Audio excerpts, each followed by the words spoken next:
Israel और Lebanon के दरमियान एक मुआहदा तय पा गया है जिसके तहत 60 दिनों के अंदर अंदर इन्होंने हॉस्टिलिटीज को ख़त्म करना होगा।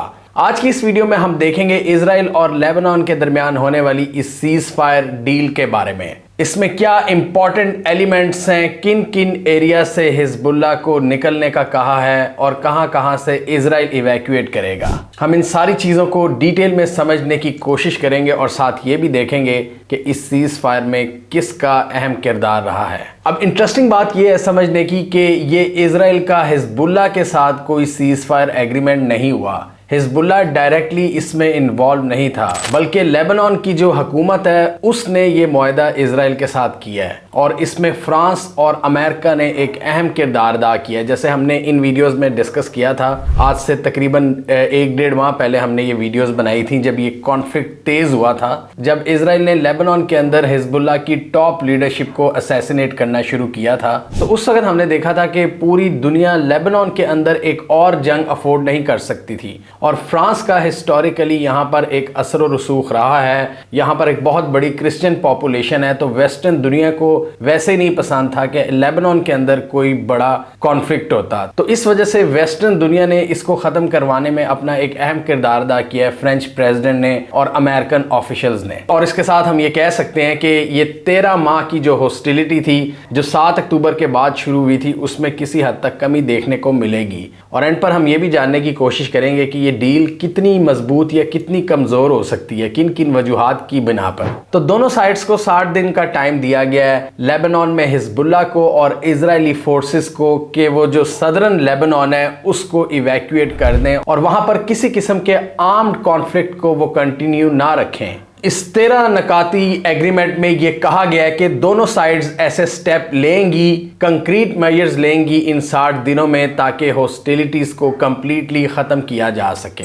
इसमें जो अहम पॉइंट है उसमें लेबनान की हुकूमत को यह कहा गया है कि आपने हिजबुल्लाह को रोकना है कि वो इजराइल के खिलाफ कोई भी कार्रवाई ना कर सकें। और इसके साथ ही इजराइल को भी कहा गया है कि वो लेबनीज टेरिटरीज के अंदर किसी किस्म का कोई मिलिट्री ऑफेंसिव ना शुरू करें, किसी भी मिलिट्री साइट को, किसी भी सिविलियन आबादी को वो निशाना नहीं बनाएंगे। लेबनान को यह भी कहा गया है कि ना सिर्फ हिजबुल्लाह को आपने रोकना है बल्कि और कोई भी अगर आर्म्ड ग्रुप आता है इजराइल के अगेंस्ट आपने उसको भी रोकना है। और इस हवाले से लेबनान की आर्मी को वहां पर तैनात किया जाएगा। यूएन सिक्योरिटी काउंसिल की जो 2006 वाली रेजोल्यूशन थी जिसके तहत लेबनान और इजराइल के दरमियान जंगबंदी हुई थी, उसी बेसिस पर इस एग्रीमेंट को आगे लेकर चला जाएगा और उसकी फुल इंप्लीमेंटेशन की जाएगी। ये मैप पर आप देख सकते हैं सदर्न लेबनान जो इस वक्त कॉन्फ्लिक्ट ज़्यादा एरिया है। यहाँ पर हिजबुल्लाह को ये कहा गया है कि वो अपने ट्रूप्स विड्रॉ करेगा और लिटानी रिवर के नॉर्थ की तरफ वो जाएंगे, यानी पीछे की तरफ जाएंगे, आगे नहीं आएंगे। सदर्न लेबनान में उनकी प्रेजेंस को ख़त्म करने का कहा गया है और उनके जितने भी मिलिट्री इंस्टॉलेशंस हैं, उनकी जितनी भी बेसिस हैं, उनको उखाड़ना होगा। और इसी तरह इजरायली आर्मी को भी कहा गया है कि साउथ लेबनान के इलाके से वो विड्रॉ करें और अपनी टेरिटरीज के अंदर वापस जाएं। और इसके साथ ही तकरीबन 1000 लेबनीज आर्मी के ट्रूप्स यहाँ पर एंटर किए जाएंगे साउथ लेबनान के अंदर, जो मेक श्योर करेंगे कि हिजबुल्लाह यहाँ पर कोई एक्टिविटी ना करे इजराइल के अगेंस्ट। और इसके अलावा यूनाइटेड नेशंस का एक पीस कीपिंग मिशन यहाँ पर तैनात किया जाएगा। इसमें फ्रांस और यूनाइटेड स्टेट्स के भी कुछ ट्रूप्स होंगे इस पीस कीपिंग मिशन के साथ, जो कि नज़र रखेंगे इस पूरी डील पर कि इसकी इम्प्लीमेंटेशन सही तरीके से हो, कि जहां जहां पर जिन जिन ट्रूप्स की डिप्लॉयमेंट होनी है या जिसने विड्रॉ करना है उसको मेक श्योर किया जाए। ये यूनाइटेड नेशंस की जो ब्लू लाइन है, जो एक अनऑफिशियल बॉर्डर समझा जाता है इजराइल और लेबनान के दरमियान, इस ब्लू लाइन के दरमियान जितना इलाका है यहाँ से इनको अपने ट्रूप्स निकालने होंगे।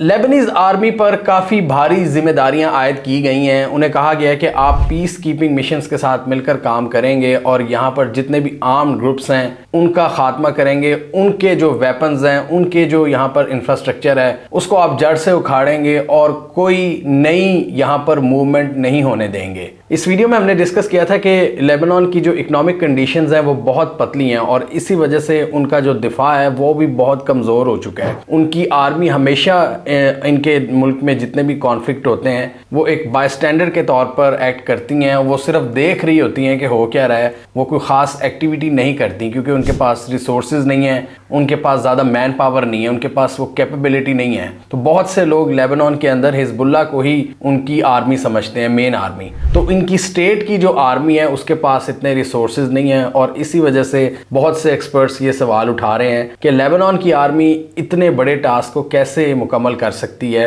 यूनाइटेड नेशंस के पीस कीपिंग मिशंस के साथ हिजबुल्लाह को कैसे रोक सकती है, क्योंकि हिजबुल्लाह की इस इलाके में बहुत स्ट्रॉन्ग प्रेजेंस है। और हमने इस वीडियो में डिस्कस किया था कि इजराइल को एक दिन इवेंचुअली ये सीज फायर करना पड़ेगा। हिस्ट्री भी हमें यही बताती है कि इजराइल जब जब लेबनान के अंदर एंटर हुआ है उसको हमेशा पसपा होना पड़ा है, उसको अपने ट्रूप्स को वहां से पसपा करना पड़ा है। चाहे 80s की जंग हो, 2006 की बात हो या अभी की बात हो, हिजबुल्लाह की बहुत स्ट्रॉन्ग प्रेजेंस है इस इलाके में। और हमने इस वीडियो में डिस्कस किया था कि ये जो पहाड़ी रीजन है, इधर इजराइल के जो रिजवान फोर्स के जो लोग हैं वो इस पूरे इलाके को इजराइल के लिए जहन्नम बना देंगे। इजराइल इसलिए मजबूर हुआ है यहाँ से निकलने के लिए। उनकी एयर स्ट्राइक्स की बात करें तो वो तो बैरूत पर जारी हैं और वही उनका अपर हैंड है। उनकी ओवर द होराइजन जो टेक्नोलॉजी है उनके पास, उसमें चाहे आप ड्रोन्स की बात करें या फाइटर जेट्स की बात करें, लेकिन ग्राउंड इन्वेजन्स में इजराइल को हमेशा से नाकामी का सामना करना पड़ा है लेबनान के अंदर।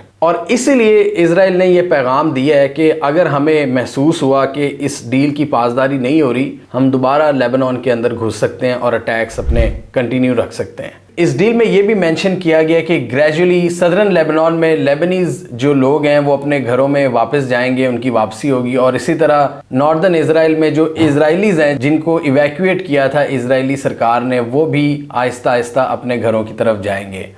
हमने मुतादिद वीडियोस में डिस्कस किया हुआ है कि हिजबुल्लाह के हमलों के डर के पेश नज़र ये नॉर्दर्न इजराइल का जितना भी इलाका है यहाँ से इजरायली निकल चुके हुए हैं और इस वजह से नेतन्याहू को बड़ी तनकीद का सामना रहता है। तो एक ये भी बहुत बड़ी रीज़न थी, नेतन्याहू की मजबूरी थी इस डील को करना, क्योंकि बहुत से लोग इजराइल के अंदर बेघर हो गए थे। तो अब उन्होंने ये भी कहा है कि उनकी अब वापसी शुरू होगी। लेकिन सदर्न लेबनान की बात करें तो वहां पर तबाही बहुत ज़्यादा है। अभी कुछ लोग वापस अपने घरों में गए हैं और उन्हें डिस्ट्रक्शन के अलावा कुछ भी नहीं मिला। उनके घर उजड़ गए हैं, बस्तियां तबाह बर्बाद हो गई हैं इजराइल के रिलेंटलेस मिलिट्री ऑपरेशन की वजह से। और ये अभी कहना कबल वक्त होगा कि कितने लोग वापस उस इलाके में रीसेटल होंगे सदर्न लेबनान में। और इसी तरह नॉर्दर्न इजराइल के जो बाशिंदे बेघर हुए हैं वो भी इतने कोई ऑप्टिमिस्टिक नज़र नहीं आ रहे, वो भी तनकीद कर रहे हैं। वो भी कह रहे हैं कि इस डील ये क्या गारंटी है कि हम पर दोबारा हमले नहीं होंगे। और इस सीज फायर डील के नतीजे में नेतन्याहू को अपनी काबीना की तरफ से भी काफ़ी दबाव का सामना है। जो इनके हार्डकोर मेंबर्स हैं, राइट विंग एक्सट्रीमिस्ट हैं, वो कह रहे हैं कि जी इस डील की क्या ज़रूरत थी। नेतन्याहू का ये कहना है कि ये जो लोग बेघर हुए थे हमने इनको वापस अपने घरों में रीसेटल करवाना है। और दूसरा ये कि हमने अपनी जो फोकस है सारा वो गज़ा की तरफ करना है, हमास की तरफ, और हमने एक महाज को ठंडा करके बहुत बड़ी कामयाबी हासिल की है। उन्होंने कहा कि ये हमारी एक बहुत बड़ी टैक्टिकल जीत है, लेकिन अगर इसमें किसी ने यानी हिजबुल्लाह ने अगर इस मुआहदे को तोड़ने की कोशिश की तो हम भी इस मुआहदे को तोड़ देंगे और दोबारा लेबनान के अंदर एंटर हो जाएंगे। दूसरा एक और बहुत बड़ा सवाल उठ रहा है, जैसे मैंने पहले डिस्कस किया, लेबनीज आर्मी की कैपेबिलिटी पर कि वो इतना ज़्यादा चेक एंड बैलेंस कैसे रख सकते हैं जबकि उनके पास तो रिसोर्सेज और मैन पावर की शदीद कमी है। उनसे ज़्यादा ताकतवर तो हिजबुल्लाह है और इस इलाके में हिजबुल्लाह हिस्टोरिकली बड़ी तगड़ी रही है। जहां इजराइल ने गजा में तकरीबन 50,000 लोगों का कत्लेआम किया है, लेबनान की बात करें तो यहाँ भी ये तकरीबन 4,000 लोगों को मार चुके हैं और 12 लाख लोग डिस्प्लेस हो गए हैं, अपने ही मुल्क में बेघर हो गए हैं। और उसमें ज़्यादातर लोगों का ताल्लुक सदर्न लेबनान से है और ज़्यादातर उनको पिछले 2 महीने में टारगेट किया गया है इजराइल की जानिब से। एक और भी इस डील की इफेक्टिवनेस पर सवाल उठ रहा है कि ईरान को इसमें पूरी तरह से इन्वॉल्व नहीं किया गया और ऑफिशियली हिजबुल्लाह भी इसका हिस्सा नहीं है। और हिजबुल्लाह ने अगर लेबनीज हुकूमत को कोई अपना इनपुट पहुंचाया भी होगा तो क्या उसमें ईरान का थॉट शामिल होगा या नहीं होगा, ये भी एक बहुत बड़ा सवाल है। मतलब ईरान की कॉम्प्रिहेंसिव इंक्लूजन के बगैर ये डील कितना अरसा चल सकती है। बहुत से एक्सपर्ट्स का ये कहना है कि ये मतलब नियर फ्यूचर में तो कामयाब रहेगी ये डील, जब तक कोई नई जंग शुरू नहीं हो जाती तब तक तो ये कामयाब रह सकती है। लेकिन इसमें और भी बहुत से फैक्टर्स को देखना होगा। ईरान का एलिमेंट बहुत ज़रूरी है। ईरान के एक्सिस ऑफ रेजिस्टेंस की बात करें तो हिजबुल्लाह उसमें एक की प्लेयर है, और इस पूरे रीजन में ईरान अपने इन दोस्तों के ज़रिए ही इजराइल पर एक प्रेशर जमाने में कामयाब होता है। तो अगर ईरान को ये लगेगा कि उसका लेवरेज कम हो रहा है, हिजबुल्लाह को इफेक्टिवली जो इन्होंने न्यूट्रलाइज कर दिया है इस एग्रीमेंट के ज़रिए, तो कल को क्या गारंटी है कि हिजबुल्लाह ईरान की मदद से एक बार फिर इजराइल पर हमले नहीं करेगा। ये यूएस ऑफिशियल इस तरह के तज्जिए पेश कर रहे हैं और ईरान के थ्रेट को वो बार बार सामने ला रहे हैं कि ईरान इस डील को कबूल करेगा या नहीं करेगा। और इसी तरह एक्सपर्ट्स का ये भी ख्याल है कि ये डील बहुत ही वीक है, बहुत फ्रेजाइल एक डील है जिसको ज़्यादा लंबे अरसे तक नहीं कायम रखा जा सकता।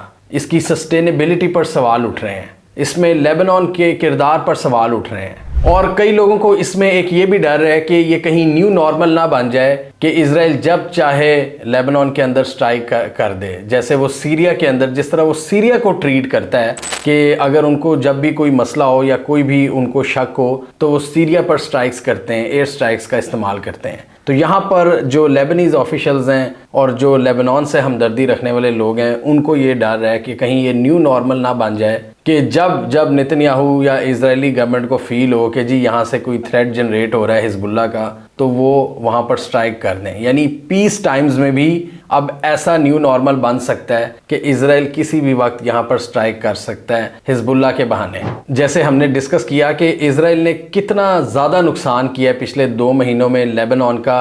इन्होंने 37 विलेजेस को फ्लैट कर दिया है वहाँ पर, और बैरूत के जो टॉप नेबरहुड्स थे उनको भी उड़ाकर रख दिया है। वहाँ पर बिल्डिंग्स को निशाना उन्होंने बनाया है। लेबनान में ज़्यादातर बेघर होने वाले लोगों का ताल्लुक शिया कम्युनिटी से है। हिजबुल्लाह की बात करें तो वो भी ज़्यादातर सपोर्ट शिया से रिसीव करती है। तो ऐसी कंडीशन में हिजबुल्लाह के लिए भी एक ऐसा एनवायरनमेंट बन सकता है कि जो रिजेंटमेंट पैदा होगी ये शिया कम्युनिटी में, वो हिजबुल्लाह को मज़ीद इम्बोल्डन करेगी। और किसी भी कॉन्फ्लिक्ट की सूरत में ईरान की सपोर्ट तो बहरहाल हिजबुल्लाह के साथ होगी। इन्हीं थ्रेट्स और इन्हीं फैक्टर्स को मद्देनज़र रखते हुए इजराइल ने ये मुआहदा किया है लेबनान के साथ। लेबनान की हुकूमत को फ्रांस बहुत ज़्यादा सपोर्ट करता है। फ्रांस और यूएस ने इसमें एक अहम किरदार अदा किया है, और यहाँ पर नेतन्याहू ये सोच रहे हैं कि सुख का सांस मिलेगा एक फ्रंट की जानिब से। जो 2 to 3 फ्रंट वॉर का इनको सामना है, मल्टीपल बैटलफील्ड्स इन्होंने गर्म की हुई हैं। तो नेतन्याहू और उनकी जो दिफाई टीम है वो ये समझती है कि ये एक बहुत बड़ी कामयाबी है कि लेबनान के साथ इन्होंने एक डील कर ली है। अब देखना ये है कि ये डील कितनी कामयाब रहती है और हिजबुल्लाह इसकी पासदारी करेगी या नहीं। लेबनान के चैलेंजेस उसी तरह बरकरार रहेंगे, उनके इकोनॉमिक चैलेंजेस, उनके सोशो इकोनॉमिक चैलेंजेस और उनके सिक्योरिटी चैलेंजेस। जब तक लेबनान भी मजबूत नहीं होगा उनको इस तरह के ख़तरात का सामना रहेगा। लेबनान के अंदर कुछ लोगों का ये भी ख्याल है कि हिजबुल्लाह के लिए ये एक अपॉर्चुनिटी है कि वो पॉलिटिकली लेबनान के अंदर अपने आप को मजबूत करे, वो जंग पर फोकस कम करके लेबनान की इंटरनल पॉलिटिक्स पर ध्यान दे और वहां पर अपनी पावर को कंसोलिडेट करें। हमें कमेंट सेक्शन में बताइए आपके ख्याल में इस डील का सबसे ज़्यादा फ़ायदा किसको होगा, लेबनान की हुकूमत को, हिजबुल्लाह को या इजराइल को। आप इस डील को लॉन्ग टर्म चलता हुआ देख रहे हैं या आपके ख्याल में ये डील कुछ अरसे बाद ख़त्म हो जाएगी? कमेंट कीजिए। इसके अलावा हमारा यूट्यूब चैनल सब्सक्राइब कर लें और साथ ही वो बेल आइकॉन भी दबा लें ताकि वो स्टोरीज दुनिया भर से पाकिस्तान से जिनकी मेन स्ट्रीम मीडिया पर प्रॉपर कवरेज नहीं होती हमारे प्लेटफॉर्म के थ्रू आप तक टाइम पर पहुंच जाएं।